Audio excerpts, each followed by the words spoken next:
Selamat pagi, Ibu Kepala Sekolah SMPN 11 Sampit. Selamat pagi, Ibu atau Bapak Guru SMPN 11 Sampit yang saya hormati. Pada kesempatan pagi ini, saya ingin memaparkan hasil penyusunan program BK tahun pelajaran 2021-2022. Pada poin deskripsi kebutuhan, dapat dilihat di profil kelas dari hasil analisa angket kebutuhan peserta didik. Jumlah responden yang paling banyak ada 9 responden. Butir angket masalah siswa terdapat pada nomor 13, yaitu saya sering gugup. Prosentasenya ada 3,78%, prioritas tinggi, waktu layanan pada bulan Agustus, dan jumlah responden yang paling sedikit di sini terdapat pada nomor 87, yaitu sukar mendapatkan buku-buku pelajaran. Jumlah respondennya sini ada 1 dengan prosentasenya ada 0,42%, prioritasnya rendah, waktu layanan pada bulan Mei. Butir angket masalah siswa paling banyak di sini terdapat pada bidang layanan pribadi. Jumlah responden pada layanan pribadi ada 78 atau 32,77%, disusul dengan bidang layanan sosial ada 77 atau 32,35%, bidang belajar ada 74 atau 31,9%, dan bidang karir ada 72 atau 30,25%. Kita lanjut. Poin berikutnya, profil peserta didik dari hasil angket kebutuhan peserta didik. Dapat dilihat di sini, siswa yang paling banyak memilih item masalah adalah Purwanto dengan jumlah masalah 43 atau 86,0%, dan siswa yang paling sedikit memilih item masalah ada Yuda dengan jumlah masalah 13 atau 26,0%. Lanjut, poin berikutnya ada deskripsi kebutuhan dari hasil asesmen. Pada bidang layanan pribadi, asesmen kebutuhannya saya sering sakit ketika di SD.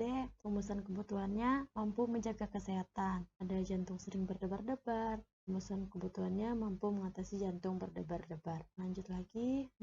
Selanjutnya ada rumusan kebutuhan. Pada bidang layanan pribadi, rumusan kebutuhannya mampu menjaga kesehatan. Tujuan layanannya adalah peserta didik atau konseling memiliki kemampuan dalam menjaga kesehatan agar tetap selalu sehat. Lanjut, berdasarkan hasil kebutuhan peserta didik, maka lokasi waktu komponen program adalah sebagai berikut. Komponen program pada layanan dasar, materi atau topik, saya sering gugup, kurang makan sehingga sering merasa lapar. Jumlah layanannya ada 28, terus proporsinya ada 33%, perhitungan waktu ada 7,81%. Lanjut, layanan responsif, jumlah layanannya ada 23, terus proporsinya ada 27%, perhitungan waktu 6,42%. Lanjut lagi.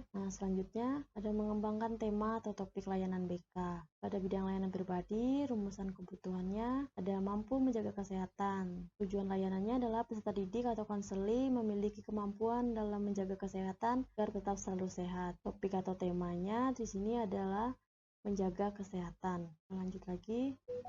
Rencana kegiatan atau action plan, bimbingan dan konseling. Ini di bidang layanan pribadi, tujuan layanannya peserta didik atau konseling memiliki kemampuan dalam menjaga kesehatan agar tetap selalu sehat. Komponen programnya dasar, terus strategi layanannya bimbingan klasikal pada kelas 7, terus materinya menjaga kesehatan. Metode yang digunakan di sini menggunakan metode ceramah atau diskusi, media menggunakan slide PowerPoint, evaluasi proses dan hasil, ekuivalensi di sini 2 jam. Lanjut, di bagian bidang layanan bagian karir, peserta didik atau konseling memiliki kemampuan dalam bergaul dengan kawan lainnya. Program kegiatan bimbingan dan konseling SMP Negeri 11 Sampit tahun pelajaran 2021-2022.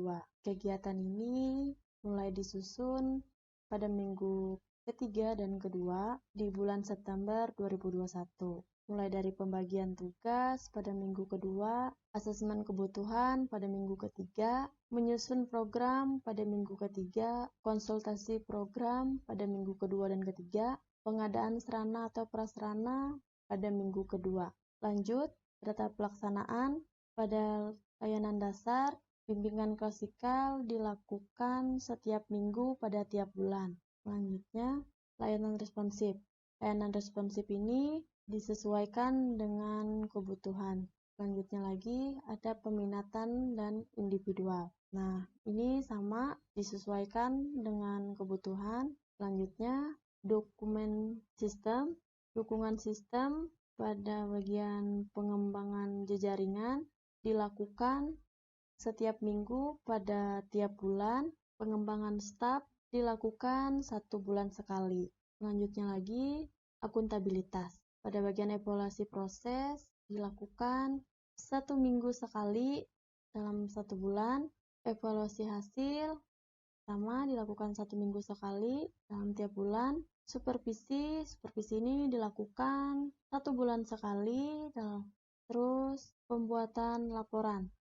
Pembuatan laporan ini dilakukan 1 minggu sekali dalam tiap bulan. Sekian hasil pemaparan penyusunan program BK tahun pelajaran 2021-2022. Terima kasih atas partisipasi Ibu atau Bapak Guru. Atas kurang lebihnya saya ucapkan terima kasih. Selamat pagi.